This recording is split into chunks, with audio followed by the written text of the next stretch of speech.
Bismillahirrahmanirrahim. Assalamualaikum warahmatullahi wabarakatuh. Ya, anak-anak, hari ini kita akan belajar matematika. Yang pertama tentang berbagai bentuk pecahan. Nah, berbagai bentuk pecahan itu dapat dibagi menjadi 4. Yang pertama, ada pecahan biasa. Yang kedua, ada pecahan campuran. Yang ketiga, ada pecahan desimal. Dan yang keempat, ada persen. Pecahan biasa dibagi menjadi 2. Ada pecahan murni dan pecahan tidak murni. Ya, anak-anak, berbagai bentuk pecahan. Yang pertama itu tadi ada pecahan biasa. Sekarang kita bahas yang pertama ini dulu ya anak-anak. Pecahan biasa dibagi menjadi 2. Ada pecahan murni dan pecahan tidak murni. Yang pertama, pecahan murni itu adalah pecahan yang pembilangnya lebih kecil dari penyebutnya. Contoh nih anak-anak, kita lihat. Ini adalah pembilang. Ya, nomor 1 adalah pembilang, 4 adalah penyebut. 2 adalah pembilang, 6 adalah penyebut, 3 adalah pembilang, 5 adalah penyebut. Kemarin sudah kita sempat singgung ya anak-anak di pelajaran sebelumnya. Kita lihat pecahan murni ini pembilangnya lebih kecil. Mana pembilang? Ya anak-anak, pembilangnya lebih kecil dibandingkan penyebutnya. Nah, ini contohnya ya tadi. Pembilangnya 1, penyebutnya 4. Yang mana yang lebih kecil? Ya, pembilangnya. Penyebutnya lebih besar. Contohnya 1/4 ini. Kemudian ini juga pembilangnya lebih kecil dibandingkan penyebutnya, 2/6 dan 3/5. Nah, selanjutnya pecahan tidak murni. Pecahan yang pembilangnya lebih besar dari penyebutnya. Nah, ini adalah pecahan tidak murni, lawannya dari pecahan murni. Ya, kita lihat contohnya. Mana pembilangnya? 5. Kemudian penyebutnya 3. Yang lebih besar mana anak-anak? Pembilang apa penyebut? Ya, pembilangnya lebih besar, yaitu 5. Pembilangnya lebih besar dari penyebutnya. Ya, terus penyebutnya 3. Berarti ini dinamakan pecahan tidak murni. Selanjutnya 7/4. Pembilangnya lebih besar, 7. Penyebutnya adalah 4. Kelas selanjutnya juga ini pembilangnya lebih besar, 11. Dan penyebutnya adalah 7 dan seterusnya. Ya, berbagai bentuk pecahan. Yang kedua, ada pecahan campuran. Pecahan campuran yaitu pecahan yang terdiri atas bilangan bulat dan pecahan. Ya, jadi ini bilangan bulat anak-anak.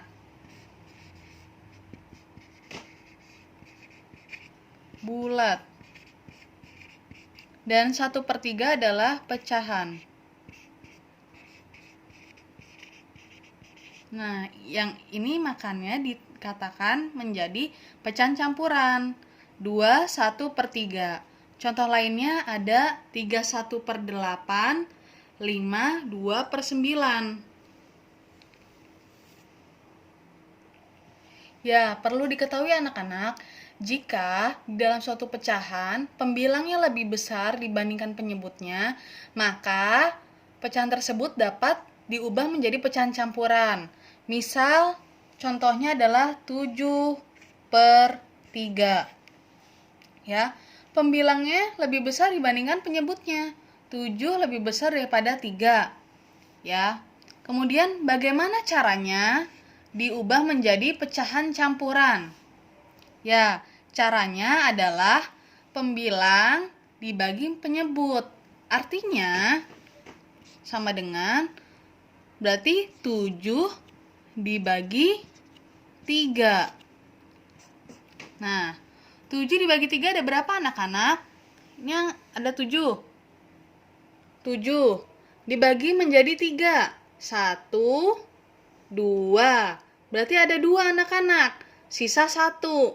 Nah, maka dari itu 2-nya ditulis 2.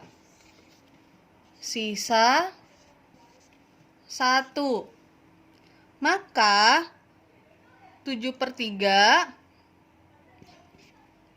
2-nya ditaruh depan, hasil pembagian 7 bagi 3, sisa 1-nya ditaruh di atas, pernya tetap 3. Gitu.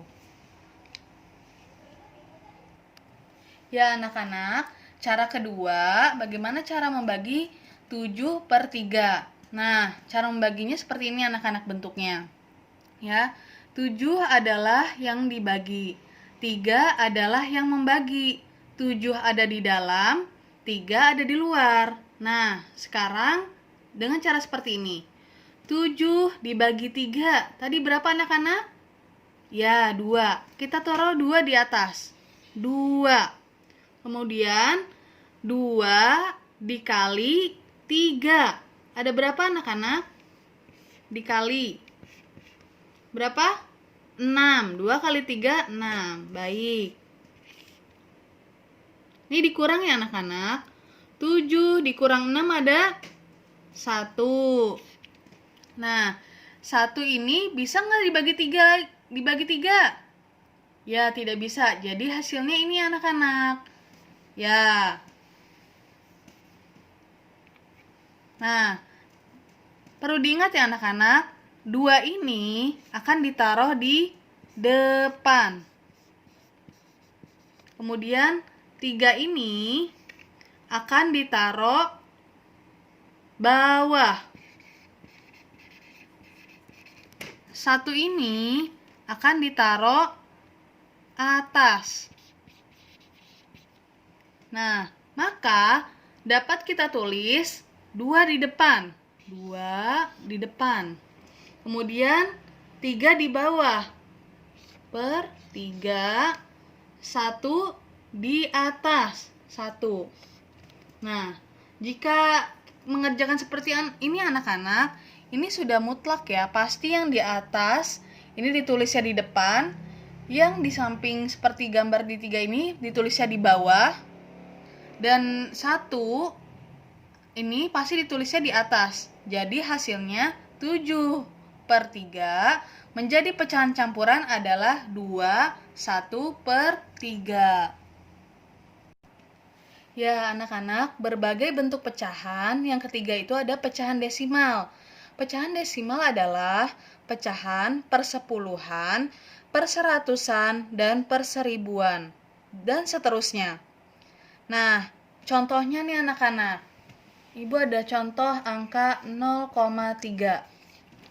Diperhatikan anak-anak. Ini adalah koma. Di belakang koma ada berapa angka anak-anak? Ya, ada 1 angka yaitu 3. 1 angka yaitu 3. Maka, jika ada hanya 1 angka setelah koma, ini dikatakan persepuluhan. Maka kita tulis di sini. Persepuluhan. Ya. Kemudian karena di sini angka 3, kita tulis angka 3 di atasnya. Nah, maka anak-anak 0,3 dapat dibaca 3/10. Nah, maupun 3/10 dapat dibaca 0,3. Gitu anak-anak. Nah, kemudian ya, jadi anak-anak 3/10 sama saja dengan 0,3. 0,3 sama saja dengan 3/10. Nah, jika ditanya nih anak-anak, mana yang pecahan desimalnya? 0,3 apa 3/10? Ya, pasti 0,3. Kenapa 0,3? Karena ciri-ciri utamanya pecahan desimal adalah ada komanya anak-anak. Dan setelah koma pasti ada angka. Nah, kalau dari di sini contohnya angkanya berapa anak-anak? Setelah koma ada angka 3 dan pernya jadi ya ada angka 3. Nah, coba kita ke contoh yang lain. Ada contoh 0,25. Ini pecahan desimal ya anak-anak karena ada komanya dan setelah koma pasti ada angka. Nah, setelah koma ini ada berapa angka anak-anak? Kita hitung ya. 1, 2. Berapa? 2. Jadi, kita tulis ini jadi per berapa anak-anak jika ada 2? per seratusan. Nah, kemudian 25-nya tinggal dipindah deh. Nah, jadi kita bisa katakan 0,25 sama dengan 25 per 100. 25 per 100 sama dengan 0,25. Ya. Kemudian ada lagi contohnya. Yang ketiga, 0,357. Di belakang koma, di pecahan desimal ini, di belakang koma ada berapa angka anak-anak? Ya, kita hitung bareng-bareng ya. 1, 2, 3. Ada 3. Maka kita bisa tulis pernya berapa nih? Ya, betul sekali, per 1000-an.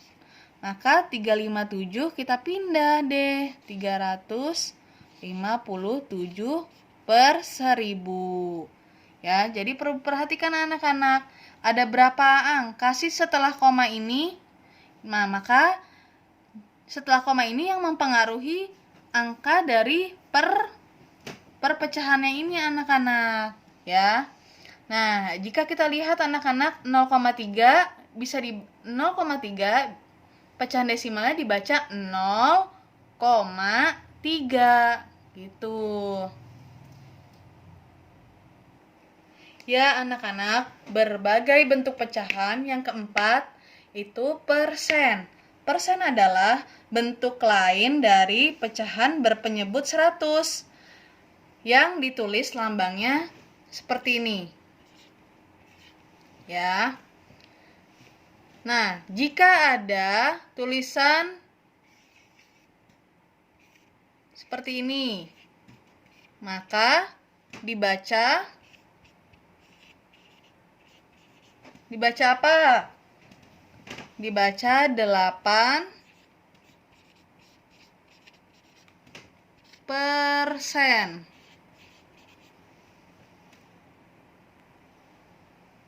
Nah, jika ini artinya berarti apa anak-anak? Artinya 8 per 100. Ya. Nah, contoh lain. Jika anak-anak pergi ke mall berbelanja bersama ibu apa bapaknya. Kemudian di mall itu ada tulisan seperti ini. Nah, maka ini dibaca apa anak-anak? Ya, dibaca 70 10%.